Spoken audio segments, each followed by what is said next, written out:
সমস্ত রাষ্ট্রবাদী বন্ধুদেরকে আমার নমস্কার। আমি অনির্বাণ, বাংলা রাজনীতি আপনাকে স্বাগত। বন্ধুরা, আজকে বাংলাদেশ থেকে অসম্ভব ভালোবাসা ফিরে পাচ্ছি। আজকে সকালে একটা ভিডিও করেছিলাম, সেই ভিডিওর জন্য প্রচুর ভালোবাসা পাচ্ছি। ভিডিও করেছিলাম কি, যে নরেন্দ্র মোদী যে চাল চেলেছেন তাতে আমেরিকা আর চীন খুব বিপদে পড়ে গেছে। ভিডিওটি খুব চলছে, প্রচুর লোক দেখেছে, দুটি চ্যানেলেই চলছে।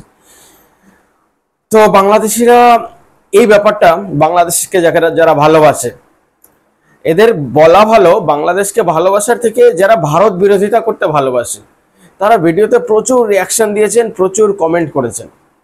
কি হয়েছে, যে অরুণাচল প্রদেশ এর 60 কিলোমিটার অংশ চীন পিপলস লিবারেশন আর্মি, চীনের পিপলস লিবারেশন আর্মি দখল করে নিয়েছে। ইতিমধ্যে একটি ডিস্ট্রিক্ট সম্পূর্ণ দখল করে নিয়েছে।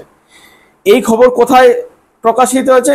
বাংলাদেশে মাছরাঙা বলে কোনো সংবাদ মাধ্যম আছে, আরও দু একটি সংবাদ মাধ্যম আছে যেগুলো বেশ বড় সংবাদ মাধ্যম। সেই সংবাদ মাধ্যমগুলোতে কিন্তু এরা প্রকাশ করেছে। কেন এই ধরনের কথা প্রকাশ করেছে? এই ধরনের কথা প্রকাশ করার আমি মুদ্রা কথা আজকে ভিডিও বেশি লম্বা করব না, সোজা সোজা রিপ্লাই দেওয়ার জন্য ভিডিওটি করেছি একদম পরিষ্কারভাবে। কেন এই ভিডিওটি চলছে? বাংলাদেশের অবস্থা এখন অত্যন্ত শোচনীয়। সেই দিক থেকে নজর ঘোরানোর জন্য বাংলাদেশি মিডিয়াকে কিছু নিউজ প্ল্যান করা হয়েছে। কার তরফ থেকে নিউজ প্ল্যান করা হয়েছে? মোহাম্মদ ইউনূসের তরফ থেকে নিউজ প্ল্যান করা হয়েছে। মোহাম্মদ ইউনূসের কাছে বাংলাদেশকে সঠিকভাবে পরিচালনা করার মতন ক্যাপাসিটি বা ক্যাপাবিলিটি নেই। সেই জায়গায় দাঁড়িয়ে নিউজ প্ল্যান করে যদি বাংলাদেশি ন্যাশনালিস্ট যারা আছেন তাদেরকে কোনোভাবে বোকা বানিয়ে যদি একটু কাজটা সহজ করা যায়, তাহলে কাজটা সহজ হয়ে যাবে। কারণ আপনাদের সকালেও বলেছি যে বাংলাদেশের বর্ডারকে ইন্ডিয়া ঘিরে নিয়েছে। এমনিতেই তো ঘিরে আছে, কিন্তু সমস্ত বিএসএফ জওয়ানদের ছুটি ক্যান্সেল করে দিয়েছে। এবং রাজনাথ সিং একটা মন্তব্য করেছেন, স্থল সেনা, বায়ুসেনা আর সামুদ্রিক বাহিনী যেটা আছে নৌসেনা, এরা সবাইকে অ্যালার্ট করে দিয়েছেন, একদম অ্যালার্টে জারি করে দিয়েছেন। এবং সমস্ত বিএসএফ যারা আছেন তাদেরকে ছুটি ক্যান্সেল করে দিয়েছেন। এর জন্য বাংলাদেশের সেনা আদতেই ভয় পেয়ে গেছে। একদম বাংলাদেশি সেনার ভেতরকার খবর সব জায়গায় খবর আসতে শুরু করেছে। আর এই মাছরাঙা খবরটি কোথায় পেল? বাংলাদেশের মাছরাঙা কোথায় খবরটি পেল? খবর পেয়েছে অরুণাচল24.com থেকে। তারা খবরটি কোথায় পেল? তারা কোনো News5 বলে কোনো মিডিয়া রিপোর্ট থেকে নিয়েছে। এবার News5 বলে মিডিয়া রিপোর্ট, কোনো রিপোর্ট নাই ইন্টারনেটে। অরুণাচল24.com এরা নিজেরাও দায় স্বীকার করছে না যে চায়না ভারতে ঢুকে 60 কিলোমিটার জায়গা দখল করে নিয়েছে। এত কিছু হওয়ার পরেও নরেন্দ্র মোদী চুপচাপ রয়েছেন কেন? নরেন্দ্র মোদী চুপচাপ রয়েছেন, নরেন্দ্র মোদীর লক্ষ্য টার্গেট ফিক্স করা হয়েছে, মানে টার্গেট লক করা হয়ে গেছে। নরেন্দ্র মোদীর টার্গেট কি আছে একদম লক করা হয়েছে। আরেকটা খবর আপনাদেরকে দিই, পাকিস্তানে একটা খবর ছড়ানো হয়েছে যে বিরাট খনিজ সম্পদের ভান্ডার খুঁজে পাওয়া গেছে। পাকিস্তান যখনই অত্যন্ত খারাপ অবস্থায় পড়ে, তারা এই ধরনের যে বিরাট খনিজ সম্পদ, বিরাট তেল বা সোনা বা গোপন খাজানা খুঁজে পাওয়া গেছে, পাকিস্তানের ভাগ্য ফিরে যাবে, এই ধরনের এক একটা প্রোপাগান্ডা তৈরি করে যাতে দেশের মানুষ শান্ত হয়ে যায়। ঠিক একই, এ তো পাকিস্তানেরই সন্তান বাংলাদেশ, ঠিক একই প্রোপাগান্ডা বা ন্যারেটিভ তারা তৈরি করছে যে ভারত বিরাট ভয় পেয়ে গেছে, ভারতের জায়গা দখল করে নিয়েছে, এরা নিজেরা তো কিছু করতে পারবে না, এরাও জানে, যার জন্য এদের অন্য কারো হাত ধরতে হবে। তার জন্য কার হাত ধরেছে? চায়নার হাত ধরেছে। যে চায়নার হাত ধরে যদি কিছু মিথ্যে খবর প্ল্যান করে দেওয়া যায়, তাহলে চায়না আর ভারত বেশ সমানে সমানে আছে। চায়নার মধ্যে একটা আগ্রাসী মনোভাবও আছে। এদের মধ্যে যদি মিথ্যে খবর প্ল্যান করে দেওয়া যায়, তাহলে কিন্তু সেটা বাংলাদেশের মানুষ খেয়ে যাবে। এবং বাংলাদেশের মানুষের নজর ঘোরানোর জন্য এই ঘটনাটি ঘটানো হয়েছে। আজকে বাংলাদেশের মানুষ এই ভিডিওর বিপক্ষেও কথা বলবেন।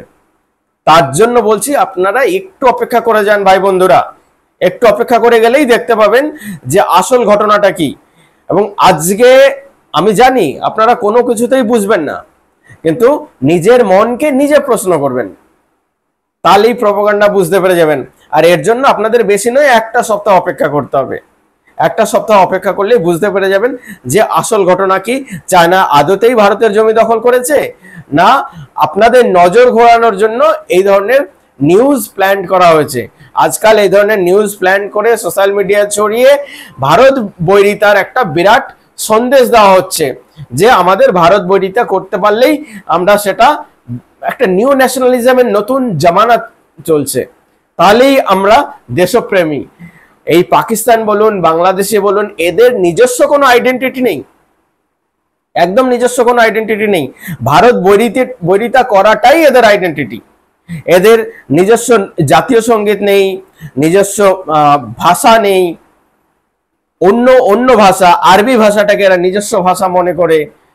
অন্য একটা জাতীয় সঙ্গীত যেটা বাংলাদেশি মানুষ কোনোদিনই মন থেকে মেনে নিতে পারবে না, আজকে জাতীয় সঙ্গীত নয়, সেই জাতীয় সঙ্গীতকে নিজের জাতীয় সঙ্গীত মনে করার চেষ্টা করছে বা করানো হচ্ছে। তো যাদের নিজস্বতাই নেই, যাদের নিজস্বতা বলতে ভারত বৈরিতা বা ভারত বিরোধিতা করা, তাদেরকে এর থেকে বেশি জবাব দেওয়ার দরকার পড়ে না। আর ভারতীয় বন্ধু যারা আছেন যারা ভারতে বসে ভারতের বিরোধিতা করছেন, তাদেরকে বলবো যে আপনারা খেয়ে পড়ে ভালো আছেন, তাই বোধহয় আপনাদের এত কথা ফুটছে, কিন্তু আসল ঘটনাটা জেনে কি হচ্ছে তার জন্য সেইভাবে চিন্তা ভাবনা করে ভারতের স্বাধীনতা উপলব্ধ করছেন, ভাবছেন যে এত স্বাধীনতা ভালো লাগছে না, তাদেরকে একটু বলবো যে আপনারা বাংলাদেশে বা পাকিস্তানে গিয়ে 6 মাস ঘুরে আসুন, ঘুরে এসে তারপরে বলবেন কোন দেশটি ভালো। ভারতে বসে ভারত বিরোধিতা করার আগে এই কথাগুলি বলবেন। কারণ ভারতের যারা ভারতের মধ্যে যারা বসে আছে, পাকিস্তানের স্লিপার সেল বা ভারত বিরোধিতা করার স্লিপার সেল, তাদেরকেও তো চাঙ্গা রাখতে হবে। তাদেরকেও চাঙ্গা রাখার জন্য ভারতের এই অংশটায় একটু নিউজ প্ল্যান করা হয়েছে। এমন ভাব করা হচ্ছে এই 7 সিস্টার স্টেট একদম কেটে আলাদা করে দেওয়া হয়েছে চিকেন নেক থেকে, এবং আলাদা দেশ তৈরি হয়ে গেছে। খুব সহজভাবে ভারত সেটা মেনে নিয়েছে। তার এছাড়া আর কোনো রাস্তা আপনাদের নেই এই ভুল বোঝা ছাড়া। ভুল বুঝুন, ভালো থাকুন, নমস্কার।